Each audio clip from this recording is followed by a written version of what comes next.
Praise the Lord. आप सबको जय मसीह की। मैं परमेश्वर का धन्यवाद देता हूं आज की सुबह दिखाने के लिए। एक और दिन परमेश्वर ने हम सबके जीवन में जोड़ दिया। हम परमेश्वर को कोटि कोटि धन्यवाद दें।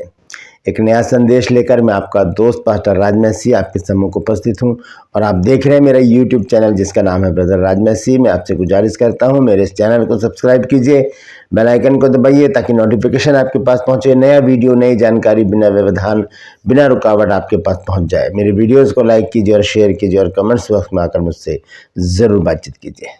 Praise the Lord. आज का संदेश है प्रभु यीशु मसीह के उस महान काम के लिए जिसको हम सब अच्छी तरह से जानते हैं, और वो वचन है इब्रानियों 13 अध्याय उसके 8 पद में लिखा है कि प्रभु यीशु मसीह कल आज और युगानुयुग एक सा है। तो कैसे प्रमाणित होगा ये कि कैसे प्रभु यीशु मसीह कल आज और युगानुयुग एक सा है, इस बात पर आज गंभीरता से बातचीत करेंगे। कुछ खास बात है इस वचन से जुड़ी हुई जो मैं आज आपके साथ शेयर करना चाहता हूँ। इस बात को जानना मुश्किल नहीं है कि प्रभु यीशु मसीह कैसे कल आज और युगानुयुग एक सा है, मुश्किल नहीं है, लेकिन कुछ खास बात है जो परमेश्वर ने मुझे बताई है, वो मैं आज आपके साथ शेयर करना चाहता हूँ। तो बने रहिए मेरे साथ, पूरा संदेश सुनिए और इसे शेयर कीजिए ताकि और भी लोग इन बातों को जानें। ट्रूपर्स में आज का सवाल है कि सबसे बड़ा प्रेम किसका है? सबसे बड़ा प्रेम किसका है? जानते हैं तो कमेंट्स में लिख दीजिए, नहीं तो डिस्क्रिप्शन में आपको इस सवाल का जवाब मिल जाएगा। यूहन्ना की पत्री से मैंने इस सवाल को लिया है और मैं आपसे गुजारिश करता हूं कि जो मेरा नंबर है इसे आप नोट कर लीजिए। अगर आप चाहते हैं हमारे बाइबल कॉलेज की बुक्स परचेज करना तो इस नंबर पर मुझे व्हाट्सएप कीजिए और लिखिए कि मुझे आपकी पुस्तकें चाहिए, बुक्स चाहिए। आपको उसी समय पूरी जानकारी मिल जाएगी। मैं आपको बता दूं कि प्रभु यीशु मसीह की जीवनी पर जो बुक्स हैं वो 6 भाग हैं उसके, वो एक ही पुस्तक नहीं है, उसी में 6 पुस्तकें हैं। तो इस तरह से लगभग 20-22 पुस्तकें हैं। अगर आप चाहते हैं तो ज़रूर इस पर मैसेज कीजिए, आपको पूरी जानकारी मिल जाएगी। Praise the Lord. आइए एक छोटी सी प्रार्थना करके आज के वचन को शुरू करेंगे। प्रभु जी, मैं धन्यवाद देता हूँ आज की सुबह दिखाने के लिए और विनती करता हूँ प्रभु जी आज के वचन को भी शेयर करने मेरी मदद सहायता कर। मेरे होठों को, मेरे दिल दिमाग को छूकर ब्लेस कर। मेरी आत्मा और मेरा शरीर तेरे ही कब्जे में रहे, ताकि बोलने वाला मनुष्य नहीं बल्कि तेरा आत्मा हो। जो भी गुड़ भेद की बातें आज के वचन में छिपी हैं वो हम पे प्रकट करना, ताकि प्रभु जी हम उन बातों को जाने और उसी के अनुसार अपने जीवनों को व्यतीत करने वाले बन सकें।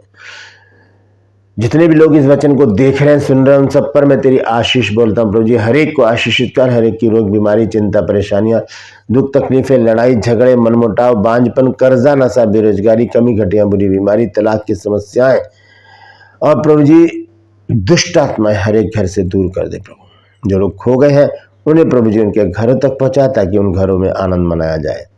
मैं धन्यवाद देता हूँ प्रभु, तूने मेरी इस प्रार्थना को सुन लिया। प्रभु यीशु मसीह के नाम से मांगता हूँ, आमीन।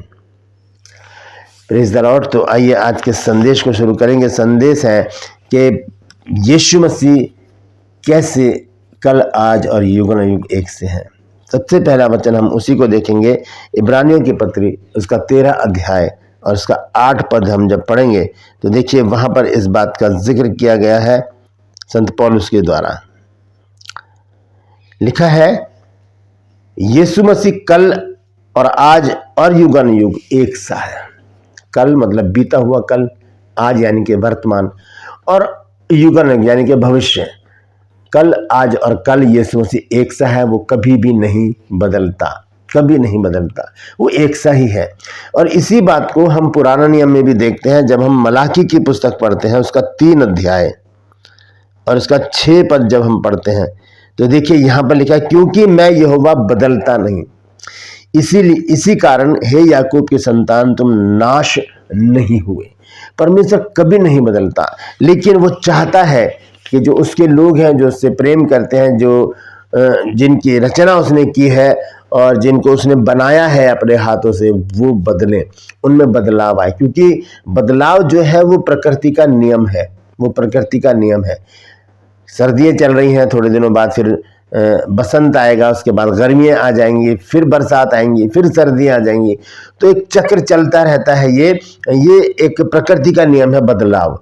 और अगर हम प्रकृति से जुड़े हुए हैं तो हमारा बदलाव भी बहुत ज़रूरी है। जैसे कि एक बीज जब मिट्टी में जाता है, वो फूट निकलता है, फिर वो अंकुर बनता है, फिर वो पौधा बनता है, फिर वो पेड़ बनता है और फिर उसमें फल आते हैं। तो ये नियम है, प्रकृति का नियम है। बदलाव बदलाव उसी में होता है जिसमें जीवन होता है, वही बदलता है जिसमें जीवन होता है।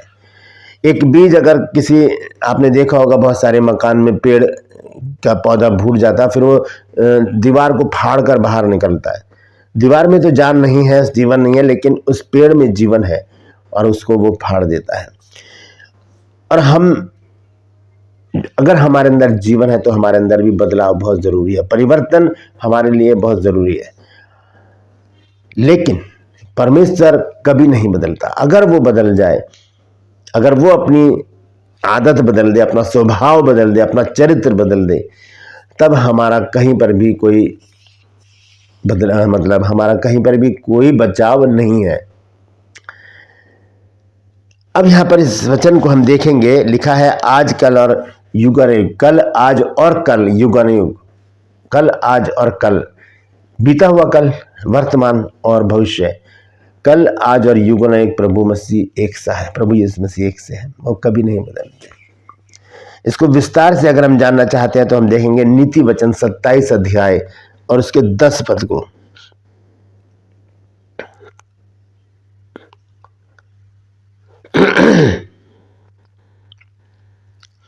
यहां लिखा है जो तेरा और तेरे पिता का मित्र हो उसे ना छोड़ना। दोनों वचन में मिलाव नहीं है, मतलब सिमिलैरिटी नहीं है, कहीं मेल नहीं खा रहे, लेकिन मैं अभी समझाऊंगा आपको कि क्यों मैंने इस वचन को निकाला है।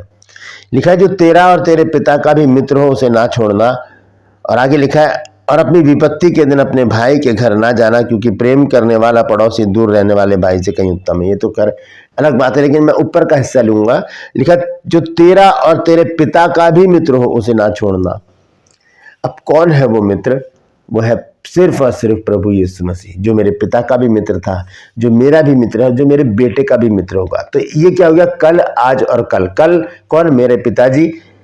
आज कौन? मैं। और आने वाला कल यानी कि मेरे बच्चे, मेरे पोते, मेरे परपोते। इस तरह से कल, आज और युगानुयुग प्रभु यीशु मसीह जैसे मेरे पिता के साथ था वैसे आज वो मेरे साथ है, वैसे मेरे बच्चों के साथ है। वो कभी नहीं बदलता। जैसी करुणा उसने मेरे पिता के ऊपर की, वैसी करुणा वो आज मेरे ऊपर करता है, वैसी करुणा वो मेरे बच्चों के ऊपर करता है। जैसी दया प्रभु यीशु मसीह ने मेरे पिता के ऊपर की, वैसे ही वो दया मेरे ऊपर करता है, वैसी दया वो मेरे बच्चों के ऊपर भी करता है। जैसी कृपा, जैसी भलाई, जैसा प्रेम परमेश्वर ने मेरे पिता के साथ किया है और मेरे पिता के साथ भी किया है और मेरे पिता के दादा के साथ भी किया है, वही करुणा आज वो मेरे साथ करता है। वही दया, वही प्रेम, वो भलाई वो मेरे साथ दिखाता है, और वही दया, भलाई, प्रेम वो मेरे बच्चों के साथ, फिर उनके बच्चों के साथ, फिर उनके बच्चों के साथ दिखाएगा।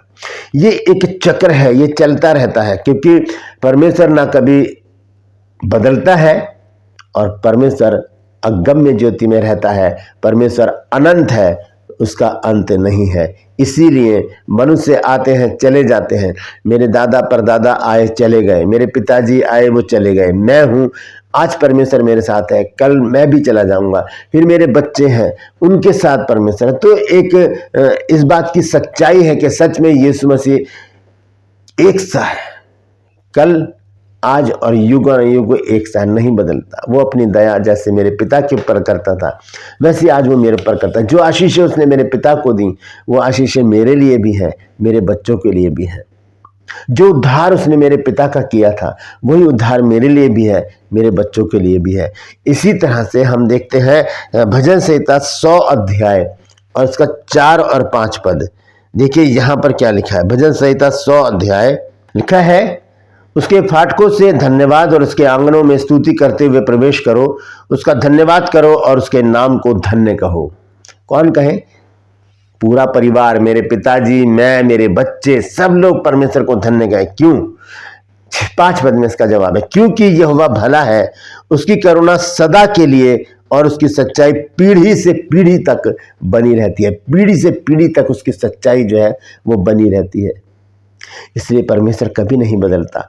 वचन हमें बताता है मलाकी 3 अध्याय उसके 6 पद में कि मैं यहोवा कभी बदलता नहीं, इसलिए तुम नाश नहीं हुए। अगर वो क्रोध करने वाला बन जाए, अगर वो कर्कश बन जाए और क्रोधी बन जाए और बहुत कठोर बन जाए परमेश्वर, तो फिर हमारा कहीं पर भी बचाव नहीं हो सकता। परमेश्वर दयालु है, परमेश्वर विलंब से क्रोध करने वाला है, परमेश्वर करुणा निधान है, परमेश्वर दुख देकर पछताने वाला है, परमेश्वर दयालु परमेश्वर है, वो कभी नहीं बदलता। ये 5 बातें हैं परमेश्वर की जो हमें बचाए रखे हुए हैं। ये कहां पर लिखी है ये देखेंगे, योएल नबी की पुस्तक और उसका 2 अध्याय हम पढ़ेंगे। इसका 12 पद से 12, 13, 14 पद। तो भी यहोवा की ये वाणी है, अभी भी सुनो, उपवास के साथ रोटते पीटते अपने पूरे मन से फिर कर मेरे पास आओ, अपने वस्त्र नहीं अपने मन ही को फाड़ कर अपने परमेश्वर यहोवा की ओर फिरो, क्योंकि वे अनुग्रहकारी, पहली बात, वो दयालु, दूसरी बात, तीसरी बात है वो विलंब से क्रोध करने वाला है, चौथी बात है वो करुणा निधान है, और 5वीं बात है दुख देकर पछताने वाला है। ये परमेश्वर की आदत है, ये परमेश्वर का चरित्र है, ये परमेश्वर का स्वभाव है कि वो अगर नहीं बदलता तो ये 5 बातें उसके अंदर पाई जाती है। अगर वो बदल जाए तो ये 5 बातें गायब हो जाएंगी और फिर हमारा क्या होगा हम खुद ही समझ लें। ये 5 बातें क्या हैं? वो अनुग्रहकारी है, दयालु है, विलंब से क्रोध करने वाला है, करुणा निधान है, दुख देकर पछताने वाला है। और इसके साथ हम और भी बातें जोड़ सकते हैं। वो माफ करने वाला है, वो उद्धार करने वाला है, वो आशीष करने देने वाला है, वो प्रेम करने वाला है, वो भलाई करने वाला है। बहुत सारी बातें हैं परमेश्वर के अंदर। परमेश्वर के गुणों को हम गिन नहीं सकते, इतने गुण परमेश्वर में भरे हुए हैं। तो ऐसे परमेश्वर को छोड़कर हम क्या करें? कैसे छोड़े? हम उसको नहीं छोड़ सकते। इसलिए वचन कहता है कि जो तेरा और तेरे पिता का मित्र हो उसे कभी मत छोड़ना। मेरे पिता का मित्र कौन था? प्रभु यीशु मसीह। मेरा मित्र कौन है? प्रभु यीशु मसीह। मेरे बच्चों का मित्र कौन है? प्रभु यीशु मसीह। और उनके आने वाली पुस्तकों के मित्र कौन होगा? प्रभु यीशु मसीह। तो यीशु मसीह कल, आज और युगानुयुग एक सा है, वो कभी भी नहीं बदलता। हम जब पढ़ते हैं 10 आज्ञाएं जहां पर लिखी हैं परमेश्वर के वचन में, जब हम पढ़ते हैं निर्गमन 20 अध्याय और इसके पहले पद से, तो लिखा है तब परमेश्वर ने ये सब वचन कहे कि मैं तेरा परमेश्वर यहोवा हूं जो तुझे दासत्व के घर अर्थात मिस्र देश से निकाल लाया है। आगे लिखा है तू मुझे छोड़ दूसरों को ईश्वर करके ना मानना, तू अपने लिए कोई मूर्ति खोद कर ना बनाना, ना किसी की प्रतिमा बनाना जो आकाश में व पृथ्वी पर व पृथ्वी के जल में हो। तू उनको दंडवत ना करना और ना उनकी उपासना करना, क्योंकि मैं यहोवा जलन रखने वाला ईश्वर हूं, और जो मुझसे बैर रखते हैं उनके बेटे पोतों और परपोतों को भी पितरों का दंड दिया करता हूं। अगर वो आशीष देता है, उद्धार करता है, माफ करता है, तो वो दंड भी देता है। किसको? मेरे पिता को, मुझे, मेरे बच्चों को दंड देगा अगर हम अनाज्ञाकारिता करेंगे, अगर हम आज्ञा का उल्लंघन करेंगे, अगर हम पाप करेंगे, तब परमेश्वर यहाँ पर अपने दूसरे रूप में हमारे सामने खड़ा होगा। तो कहता है कि मैं जलन रखने वाला ईश्वर हूँ। और देखिए लिखा है 6 पद में, और जो मुझसे प्रेम रखते हैं और मेरी आज्ञाओं को मानते हैं उन हजारों पर करुणा किया करता हूँ, उन हजारों पर करुणा किया करता। तो लिखा है कि यहाँ पर कि उसके बेटे पोतों और परपोतों को भी पितरों का दंड दिया करता। तो दंड जो है वो हमारे कब रहेगा? पिता को, मुझे और मेरे बच्चों को। कब? जब हम अनाज्ञाकारिता करेंगे। लेकिन जब हम उससे लिपटे रहेंगे, उससे प्रेम करेंगे, उसकी आज्ञा का पालन करेंगे, तब परमेश्वर हम पर दया करेगा, हमारी भलाई करेगा, हमें आशीषित करेगा, हमारा उद्धार करेगा, हमें क्षमा करेगा और हम पर करुणा अपनी दिखाएगा, हमें दुख देकर पछताएगा, क्योंकि वो करुणा निधान है, दयालु है, दुख देकर पछताने वाला है, विलंब से क्रोध करने वाला है और अति करुणामय परमेश्वर है। तो वो परमेश्वर जो कभी नहीं बदलता, हमें उसे कभी नहीं छोड़ना चाहिए, उसके साथ रहना चाहिए, उसकी आराधना करनी चाहिए, उससे प्रार्थना करनी चाहिए, उसके वचन के ऊपर मनन करना चाहिए और हर समय हर पल उसे स्मरण रखना चाहिए, क्योंकि वो कभी नहीं बदलता। अगर वो बदल जाए तो फिर हम कहाँ जाएंगे? वो कभी नहीं बदलेगा, ना बदल सकता है, क्योंकि वो हमसे प्रेम करता है। वचन कहता है कि परमेश्वर ने जगत से ऐसा प्रेम रखा कि उसने अपना इकलौता पुत्र दे दिया ताकि जो कोई उसके ऊपर विश्वास करे वो नाश ना हो परंतु अनंत जीवन पाए। दोस्तों, बहुत ही गंभीर बात है ये कि यीशु मसीह ने कहा, यीशु मसीह के विषय में लिखा गया है इब्रानियों 13 अध्याय के 8 पद में कि यीशु मसीह कल, आज और युगानुयुग एक सा है। जैसा वो मेरे पिता के साथ था वैसे ही मेरे साथ है, वैसे ही मेरे औलाद के साथ होगा। दूसरा रुख अगर हम इसका देखें, अगर हम अनाज्ञाकारिता करेंगे, पाप करेंगे, गुनाह करेंगे, तो जैसा दंड पिता ने पाया वैसे ही मैंने पाया, वैसे ही मेरे संतान ने पाएंगे अगर हम ऐसा करेंगे तो।